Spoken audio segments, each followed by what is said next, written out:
ஒரு குழந்தை அவங்க அம்மா வயிற்றுல 3 மாசம் கருவா இருந்தப்போ குழந்தைக்கு வளர்ச்சி சரியில்லை. அதை கலைச்சிடலாமான்னு அதோட அம்மா கிட்ட கேட்டாங்களாம். அதுக்கு அந்த அம்மா ஒத்துக்கல. 10 மாசம் முழுசா சுமந்து அந்த குழந்தைய பெற்றெடுத்தாங்களாம். எல்லா குழந்தையும் 2 வயசுலயே நடக்க ஆரம்பிச்சிடும். ஆனா 5 வயசுல தான் அந்த குழந்தை அடியை எடுத்து வச்சுதான். நடக்குமான்னு நினைச்ச அந்த குழந்தை 8 வயசுல ஃபுட்பால் ஆடிச்சான். 15 வயசுல ஜூனியர்ஸ் லெவல்ல நேஷனல் சாம்பியன், 16 வயசுல அண்டர் 18, 18 வயசுல திரும்பவும் ஒரு மேஜர் ஆக்சிடென்ட். வாழ்க்கை பூரா ஸ்டிக்கோட தான் நடக்கணும்னு டாக்டர் சொல்லிட்டாங்களாம்.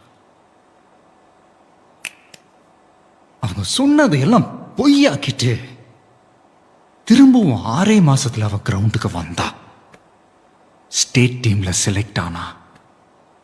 எது அவளோட பலவீனம்னு சொன்னாங்களோ அதையே அவ தன்னோட பலமா மாத்தினா.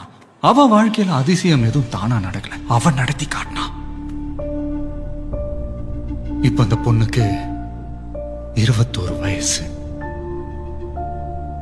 எப்பவும் போலவே இப்ப அவளுக்கு இன்னொரு சேலஞ்ச். யாருன்னு தெரியுதாமா?